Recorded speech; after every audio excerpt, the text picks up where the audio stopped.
গাছের সজনে ডাঁটা শেষ হয়ে যাওয়ার আগে অবশ্যই একবার এইভাবে বানিয়ে নিন, না হলে কিন্তু মিস করবেন।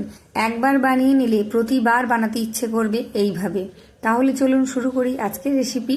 সজনে ডাঁটা, মুসুর ডাল আর ডিমের এই দুর্দান্ত রেসিপিটা স্কিপ না করে পুরোটা দেখুন। নমস্কার বন্ধুরা, কেমন আছেন সবাই? ভালো তো? পাপিয়ার ঘরোয়া চ্যানেলটিতে সকলকে জানাই স্বাগত। রেসিপিটা শুরু করার জন্য প্রথমেই আমি দুখানা ডিম আর আগে থেকেই কয়েকটা ডাঁটা খুব ভালো করে আমি খোসা ছাড়িয়ে কেটে নিয়েছি। আর এই ডাঁটাগুলো একটু মোটা মোটা নিয়েছি, এই রেসিপিটা একটু মোটা ডাঁটাতেই ভালো হবে।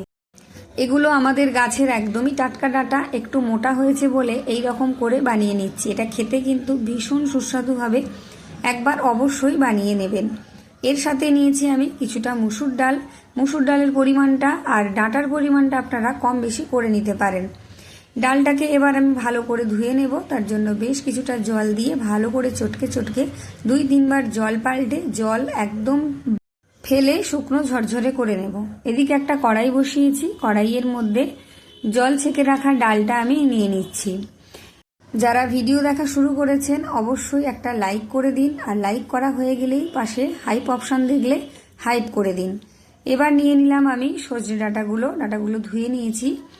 এবার আমি নিয়ে নিচ্ছি কিছুটা পেঁয়াজ কুচি, একটা বড় মাপের পেঁয়াজ কুচি করে অর্ধেকের বেশি অংশ আমি এইভাবে হাত দিয়ে একটু ছাড়িয়ে নিলাম, আর অর্ধেকের কম অংশ আমি রেখে দিয়েছি।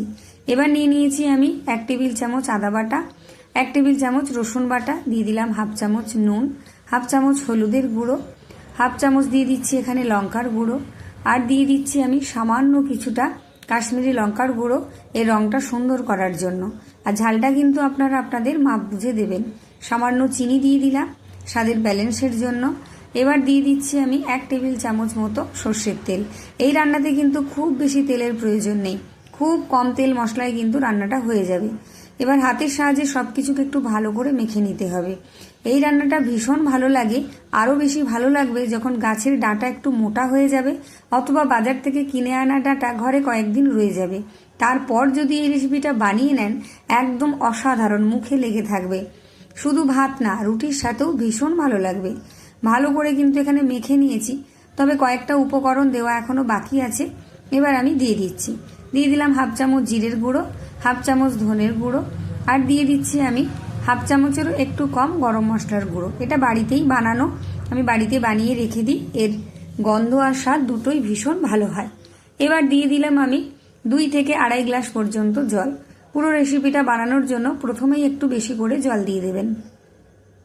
ভালো করে একটু নাড়াচাড়া করে মিশিয়ে নিচ্ছি, তবে গ্যাসটা কিন্তু এখনও জ্বালাইনি। এবার গ্যাসটা জ্বালিয়ে দেব, তারপর ঢাকা দিয়ে আমি এটাকে কুক করে নেব। মোটামুটি আমি 4-5 মিনিট মতো এটাকে ঢাকা দিয়ে রান্না করব, তারপর আমি ঢাকা খুলে আপনাদের দেখাবো। প্রথমে আমি হাই হিটে ঢাকা দিয়ে রেখেছিলাম 5 থেকে 6 মিনিট মতো। ঢাকাটা খুলে নিলাম, এবার একটু নেড়ে চেড়ে নেব। দেখুন জলটা কিন্তু অনেকটাই কমে গেছে। এরপর যদি হাই হিটে রাখি তাহলে কিন্তু জলটা একদম শুকনো হয়ে যাবে, ডালটা ভালোভাবে সেদ্ধ হবে না। তাই গ্যাসটাকে একদম লোতে রেখে ঢাকা দিয়ে আরও মিনিট 3-4 মতো আমি এটাকে সেদ্ধ করে নেব। ততক্ষণ একটা বাটি নিয়েছি, বাটির মধ্যে যে 2টো ডিম নিয়েছিলাম, ডিম দুটো আমি এক এক করে ভেঙে নিচ্ছি। এটা বানাতে খুব বেশি সময় লাগে না, খুব তাড়াতাড়ি হয়ে যায়, খেতেও হয় দুর্দান্ত। ডিমগুলো ভাঙা হয়ে গেছে। এবার দিয়ে দিলাম আমি সামান্য পরিমাণ নুন, আর দিয়ে দিলাম আমি 1/2 চামচেরও একটু কম গোলমরিচের গুঁড়ো। এবার ভালো করে ডিমটাকে আমি ফেটিয়ে নেব। গোলমরিচের গুঁড়োটা কিন্তু অবশ্যই দেবেন, খেতে ভীষণ ভালো লাগবে ডিমটা। ভালো করে ফেটিয়ে নিতে হবে একটু। ফেটানো হয়ে গেলে এটাকে আমি এক ধারে রেখে দেব। হয়ে গেছে ফেটানো, এবার এটাকে আমি এক ধারে রেখে দিচ্ছি। এদিকে আমি দেখুন কড়ার ঢাকনাটা খুলে নিচ্ছি। মোটামুটি আরও 2-3 মিনিট মতো ঢাকা দিয়ে রেখেছিলাম। এই সময় দেখুন ডাঁটাটা কিন্তু অনেকটাই সেদ্ধ হয়ে গেছে, আর ডালও অনেক সেদ্ধ হয়ে গেছে।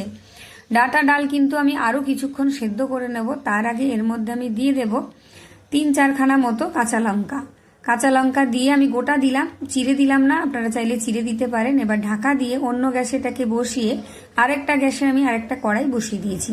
কড়াইয়ের মধ্যে দিয়ে দিলাম সামান্য কিছুটা সর্ষের তেল। তেলটা গরম হয়ে গেছে। এবার ডিমটাকে আমি আরও একবার একটু ফেটিয়ে নিয়ে এর মধ্যে দিয়ে দিলাম। এইভাবে গোলমরিচ দিয়েও যদি আপনারা ডিমের অমলেট বানিয়ে খান, দেখবেন ভীষণ ভালো লাগবে। এবার লো আছে ডিমটাকে এইভাবে একটু রোল করে নিতে হবে। আমার রোল করতে করতে অনেকটা টাইম স্পেন্ড হয়ে গেছে, তাই একটু কষ্ট হচ্ছে। আপনারা যখন ডিমটাকে রোল করবেন একটু কাঁচা থাকতে থাকতে এটাকে রোল করে নেবেন, তাহলে খুব সহজেই এটা রোল হয়ে যাবে। এবার এটাকে আমি পিস পিস করে কেটে নেব। আপনারা চাইলে আরও ছোট ছোট টুকরো করে কাটতে পারেন, তবে একটু বড় করে পিস করলে কি হয়, খেতে ভীষণ ভালো লাগবে। প্রত্যেকের ভাগে এক টুকরো করে পড়বে। একটু বড় বড় করে আমি কেটে নিয়েছি, আপনারা চাইলে ছোট করেও কেটে নিতে পারেন। আর গ্যাসটাকে একদম লোতে করে দিয়েছি, খুব বেশি লাল করে ভাজবো না, হালকা করে এটাকে ভেজে নেব, একটু নরম ভাব থাকবে সেই রকম করে। উল্টে পাল্টে ডিমগুলোকে আমি ভেজে নিয়েছি। এবার এগুলোকে একটা একটা করে একটা প্লেটের মধ্যে তুলে নিচ্ছি। যারা আমার ভিডিও দেখছেন, কে কোথা থেকে দেখছেন, অবশ্যই আমাকে কমেন্ট করে জানিয়ে যাবেন।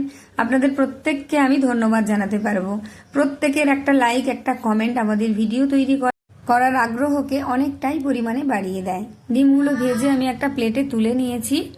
এবার ওই কড়াইয়ের মধ্যে সামান্য কিছুটা সর্ষের তেল দিয়ে দিলাম। তেল গরম হয়ে যেতেই একটা শুকনো লঙ্কা অর্ধেক করে দিয়ে দিয়েছি। এবার দিয়ে দেবো এখানে হাফ চা চামচ মতন গোটা জিরে। জিরে আর শুকনো লঙ্কাটাকে একটু নেড়ে চেড়ে ভেজে নেব লালচে করে। শুকনো লঙ্কার জিরেটা দেখুন এই পর্যায়ে কিন্তু ভীষণ সুন্দর করে ভাজা হয়ে গেছে। এর থেকে আর বেশি ভাজবো না, তাহলে পুড়ে যাবে। এবার এর মধ্যে দিয়ে দিলাম সেই বাঁচিয়ে রাখা পেঁয়াজের কুচিগুলো। হাত দিয়ে একটু ছাড়িয়ে দিলাম যাতে ভাজাটা খুব তাড়াতাড়ি হয় ভালোভাবে। এবার পেঁয়াজটাকে নেড়ে চেড়ে আমি লালচে করে ভেজে নেব। পেঁয়াজটা কিন্তু এখানে লাল লাল করে ভাজা হয়ে গেছে। এবার এর মধ্যে দিয়ে দেব আমি সামান্য কয়েকটা কারি পাতা, মানে 5-6খানা কারি পাতা দিয়ে দিচ্ছি। কারি পাতাটা দেবেন, খেতে ভীষণ ভালো লাগবে।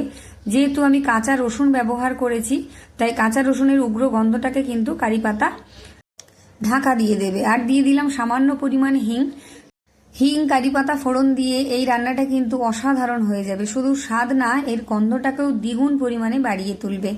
অবশ্যই এগুলো দিয়ে খাবেন। যদি কারি পাতা হাতের কাছে না থাকে বা পছন্দ না হয় তাহলে স্কিপ করতে পারেন।